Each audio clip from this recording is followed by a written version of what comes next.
and welcome back once more. In this fifth episode about destruction, which is covered on pages 92 to 102 of the book, we're going to learn about things that happened after the flood. For example, how did the flood affect the formation of mountains, valleys, and the Ice Age? And we'll also briefly look at mammoths and the glacial period. You covered it with the deep as with a garment. The waters stood above the mountains. At your rebuke, they fled. At the voice of your thunder, they hastened away. They went up over the mountains. They went down into the valleys, to the place which you founded for them. You have set a boundary that they may not pass over, that they may not return to cover the earth. The topography of an area is simply a description of the surface features of the land, and this includes mountains and hills and creeks. Psalms 104 makes it quite clear that God drastically changed Earth's topography. The flood waters continued to rise, and soon there was a worldwide ocean because the waters covered even the highest mountains. But the mountains that existed before the flood could not have been very high, certainly not as high as they are today. I'll explain the reason for this to you in a moment. As the water rose, earthquakes and volcanic activity, as well as tectonic plate movements, increased. The breaking up of the supercontinent, earthquakes, volcanic eruptions, as well as the relatively rapid movement of the Earth's tectonic plates, contributed to continental masses and mountains such as the Himalayas, Alps and Andes being pushed up, and other areas sinking down under the pressure of the water mass that streamed off the continents into the new ocean basins, just as described in Psalms 104. Today, during an earthquake or when a volcano erupts, we can still feel these movements, although on a much smaller scale. Towards the end of the flood, new continental land masses with new mountain ranges of folded layers pushed up out of the water. Of course, we all know that a rock cannot bend, so the folded mountains must have been formed while the sediment layers were still relatively soft. Otherwise, they would have crumbled and completely disintegrated without forming such even folds. So when these soft layers were being pushed up, they were distorted and twisted and folded because of this enormous release of energy. Remember, folded mountains did not form through volcanic action. It wasn't soft lava or other igneous rocks that hardened over time. Folded mountains consist of sedimentary rocks, which means it was deposited by water. Some great examples of these folded mountains are in the Swartberg Mountains of South Africa. These photos were taken between the towns of Barrydale and Montague in the Western Cape Province, South Africa. The pushing up of the continental land masses caused other sedimentary layers to be lifted diagonally, sometimes up to 90 degrees, as you can see in the following photographs taken at the Loskopdam in Mpumalanga, South Africa, and Kamanasi in the Western Cape. From all these enormous movements, our current non-volcanic mountain ranges came into existence. This includes the folded mountains that we just learned about. The other type of mountain is volcanic mountains. In other words, they came into existence because of the eruption of volcanoes. Both volcanic and non-volcanic mountains came into existence more or less during the same time period, although volcanic activity continued on a much smaller scale after the flood than during the flood. I mentioned before that the mountains could not have been as high before the flood as they are today. Why not? Well, today, Mount Everest is about 9 kilometers high, while the Mariana Trench near Guam is almost 11 kilometers deep. If it were possible to flatten the earth by evenly leveling the mountains and pushing up the basins so that the earth was a smooth ball, all of the continents would be covered by water as deep as 2.7 kilometers. There is more than enough water around to cover the entire earth, the topography simply needs to be more level. Incredibly, 70% of the Earth's surface is still covered by water today. Now keep in mind that the mountain building business could not have commenced before the flood because of the following reason. The waters prevailed 15 cubits upward and the mountains were covered. If the highest mountains above sea level today, 9 kilometers for Mount Everest, were covered by water that rose 7 meters or 15 cubits higher than those mountains during the flood, the world would have forever have been covered by water because the continents would have been too deep under the water. The mountains had to have been lower than they are today, and there had to have been geological sinking and upheavals to make room for all that water and for us. The oceans today are much, much deeper than before the flood because they now needed to serve as reservoirs for the massive amounts of water from the flood.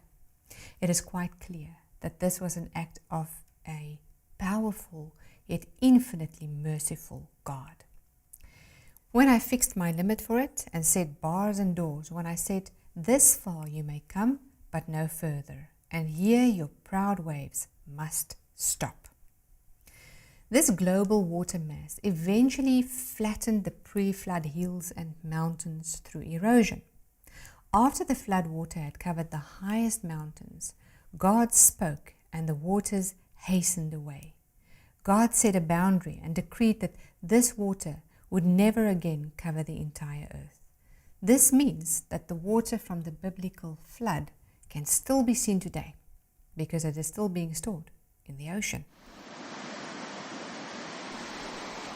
The enormous and fast-moving body of water would have caused extensive erosion when tons of soil were washed from the continents into the sea. Erosion happens when soil is washed away by water or blown away by wind or both, leaving behind holes and trenches, ravines, and even canyons. In this way, extensive erosion contributed to the basic formation of our landscapes today.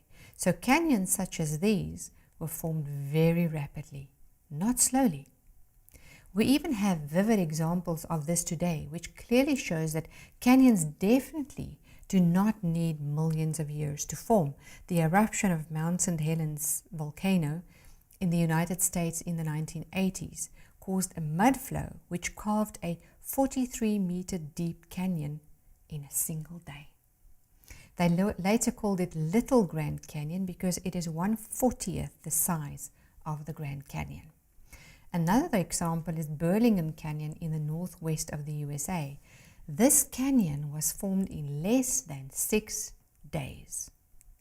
When looking at those massive canyons in the world today, such as the Grand Canyon, which is the largest canyon in the world, or the Fish River Canyon, which is the largest canyon in Africa and the second largest in the world, we cannot help but wonder how they were formed. The question we need to ask is this: were they formed by a little bit of water and lots of time, or lots of water and a little bit of time? These huge canyons are best explained by taking Noah's flood into account. You are given the usual general explanation that the little river flowing right down at the bottom of the canyon was responsible for carving out and shaping those huge canyons, such as the Fish River Canyon and the Grand Canyon. That is a rather huge job for such a small river. Take a look at these two photographs. The one on the left shows the effect of erosion on a small scale. This donga or trench is not deep at all. If you were to stand in it, your head will probably stick out on top. Dongas are usually formed due to the effect of a lot of water eroding the soil, washing it away over a relatively short period of time. Now look at the photo on the right of the Fish River Canyon. Can you see how much it resembles the donga? Do you see the effect of a lot of water and a little bit of time? Because of the flood that covered the entire earth, there was once a much greater volume of water in our rivers. Today it is common to see only the remaining small streams flowing between the steep, high cliffs of these enormous canyons. The vast bodies of water that flowed off the continents after the flood caused an enormous amount of soil and sediments to be washed away. It was erosion 101. Thus I establish my covenant with you. Never again shall all flesh be cut off by the waters of the flood. Never again shall there be a flood to destroy the earth. And God said, this is the sign of the covenant which I make between me and you, and every living creature that is with you, for perpetual generations. I set my rainbow in the cloud, and it shall be for the sign of the covenant between me and the earth. This is the sign of the covenant which I have established between me and all flesh that is on the earth. Let's look at what happened in the year 1883. Krakatoa was a volcanic island which was located between Java and Sumatra. The volcano had been raging for a few months when a lateral crack suddenly appeared. Seawater ran down the crack right into the main artery, and this led to one of the most violent eruptions to have been recorded in the last 100 years, and eventually it led to the complete destruction of the island. Only a small ring of islands remain today. There are literally thousands of extinct volcanoes around the world, and this includes volcanoes under the sea. Their location in the geologic column indicate that they were still active towards the end of the flood and for a period thereafter while the flood waters receded. In general, air pollution doesn't remain in the atmosphere for very long. It eventually settles, or it is washed down by rain within just a few weeks. However, when certain pollutants such as dust and ash are shot up into the stratosphere, they remain there for several years. Volcanoes are a natural cause of this. The presence of massive amounts of pollutants like dust and ash in the stratosphere can reduce sun radiation by as much as 20%. It took 3 years for the dust and ash from Krakatoa's volcano to settle, while causing a definite reduction in the world's temperature for almost 5 years. Afterwards, the dust settled enough for the temperatures to recover again. But can you imagine how terrible it must have been when thousands and thousands of volcanoes erupted at the same time? The huge amounts of dust and ash particles shooting into the stratosphere must have drastically influenced the climatic conditions. The combination of dust, ash and smoke in the stratosphere would have darkened the sky considerably, preventing the sun's rays from reaching the earth and warming it, which is why the landmass must have cooled very rapidly. Now remember us learning about the fountains of the deep breaking open, how that caused the oceanic ridges to tear open, and how the hot lava pushed up through these to form a brand new hot sea floor? Well, this caused the oceans to be considerably warmer after the flood than before. Warm oceans cause an increase in evaporation, and because of this, a large amount of warm moisture and clouds formed in the air. When warm air moves over a cold landmass, the warm air cools rapidly. Why were the land masses cold? Well, there are several reasons. First, as mentioned previously, the volcanic dust and ash blocked out the sun's rays, preventing it from warming the landmass. Secondly, the increase in moisture or moist air led to a higher percentage cloud cover. Thirdly, the land surface was stripped bare of vegetation because of the flood. Those waters had ripped up and washed most of the plants away. Plants absorb sunlight, but now the mostly bare surface after the flood would deflect most of it away. Because the land surface was so cold, any snow that fell there would not have melted quickly, but rather it would have remained there to form hard ice cap layers. And here then, we have the perfect recipe for the development of the Ice Age. The Ice Age must have commenced after the flood and continued until the oceans cooled considerably and the climate began to stabilize. Most creation scientists believe that the Ice Age lasted for about 700 years. It happened only once, and the ice never covered more than 1/3 of the Earth's surface. Today, Antarctica and Greenland are completely covered with ice, but previously the ice caps covered many other countries as well, such as South Africa, Italy, Australia, and even Ohio in the USA. Keep in mind that a number of successive cold winters will not cause an ice age. A lot of moisture is required and therefore an enormous amount of warm water. At the same time, a cold land surface would be required, as explained. Now, these unique conditions occurred only once in the history of the world. But evolutionists believe that many ice ages have occurred over a fictional period of 2 million years, 5 of them being of major significance. Considering the unique conditions required for the commencement of just a single ice age, this claim is quite ridiculous.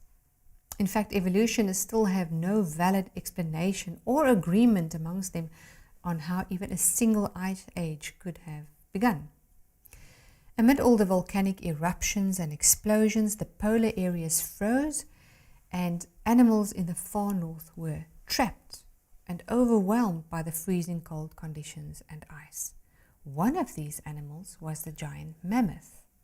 A mammoth is a type of elephant, sometimes with long hair.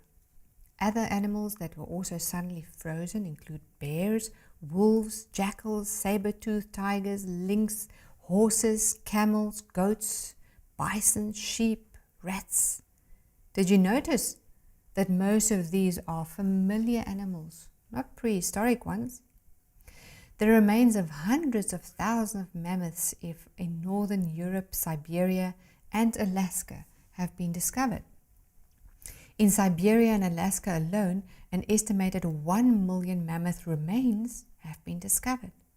It appears as if the animals were exposed to severe stormy conditions and that some of them froze very quickly. Mammoth remains have even been discovered as far as Mexico, indicating that they were probably well adapted to a very wide variety of climatic conditions. Although 6 intact semi-frozen mammoth carcasses have been discovered, most of them show signs of decomposition before they were frozen and buried. For example, we find evidence of the presence of pupae of carcass-consuming flies and also signs of scavenging by other animals. Of the pristine frozen carcasses, some even had undigested food in their stomachs, and most of the plant species identified in their stomach content still grow in warm climatic conditions today.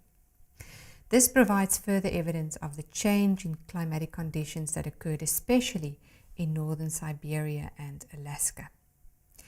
In other cases, mammoths have been discovered of which the meat was still edible. Dogs ate it, and even some people, millions of years old. What do you think? Layuba is one of the most complete mammoths ever discovered and researched by scientists. Rock paintings of mammoths were made by people who obviously lived with them after the flood. How else would you draw something in such detail if you've never seen it before? Since the remains of these mammoths were discovered on top of the flood sediments, they must have frozen sometime after the flood. Gale force winds would also explain why so many of them were found huddled together in groups. Radiocarbon dating has indicated the extinction of the mammoths at less than 4,000 years ago, which is of course the correct age according to the flood events. In other words, mammoths mainly suffered major extinctions after the flood. But we have to ask, did all of them really become extinct? The indigenous Evenk tribe of northeastern Siberia has well-preserved mammoth skins in their possession. They have described in detail what the animals looked like, how they behaved, what they ate, as well as how they hunted these animals themselves. During a Russian expedition in 1922, written records of living mammoths were discovered within this tribe. The discovery of Colonel John Blashford Snell remains the most exciting though. For many years, rumors had been circulating that unusual elephants with features similar to extinct elephants such as the mammoths may be present in western Nepal. The Colonel's discovery of 2 of these elephants confirmed the rumors and sent quite a buzz through the scientific community. The 2 bulls, named Rajafaji and Kanji, weigh about 7 tons each. Now, these kinds of discoveries have, until recently, simply been ignored by evolutionists, but these days they are a little bit more cautious about making claims regarding the extinction of mammoths. Many years after the flood, the oceans cooled down again, causing less evaporation, fewer clouds, and less snowfall. The volcanoes were no longer as active as during the flood, and eventually all the dust and ash had settled sufficiently for the warm rays of the sun to reheat those parts of the world. At last, the Ice Age was over. It lasted for approximately 700 years, but it took 500 of the 700 years for the ice caps to build up and 200 of the 700 years to melt down again. Job, who is, of course, a descendant of Noah, may possibly have experienced the effects of the Ice Age. God asked him, "From whose womb comes the ice, and the frost of heaven? Who gives it birth? The waters harden like stone, and the surface of the deep is frozen. From the chamber of the south comes the whirlwind, and cold from the scattering winds of the north. By the breath of God, ice is given, and the broad waters are frozen." Now, the freezing of the poles caused 2 things. Large amounts of water were suddenly locked in at the polar regions, and later, when the Ice Age ended, sheets of ice from the North Pole started sliding southwards off the continents. Scientists refer to it as the glacial period. When these ice sheets or glaciers slowly slide down steep slopes, they grind and crush the rock material beneath them, and they carve out these U-shaped valleys while dragging the crushed rock material along over long distances. Later, after the glacier has melted, you can clearly see the grooves in the hard rock. This is also how we know that there were previously much larger ice sheets present than today. During the Ice Age, the sea level was much lower than it is today because so much water had been locked into the ice cover. Consequently, for a long time, land bridges would have been available whereby animals could have moved to other continents. As certainly as there was a period of fast cooling after the flood, there was also a period of warming up after the volcanoes, sea temperatures, and dust had settled. This led to the decline in the size of the glaciers. They became smaller, which caused the sea levels to rise and the land bridges to eventually disappear. Smaller animals could have also crossed the sea on rafts consisting of pumice or floating vegetation. This is something that has been observed quite often in recent times. In the last episode about destruction, we'll have a look at the survival of humans and animals after the flood. I will see you there.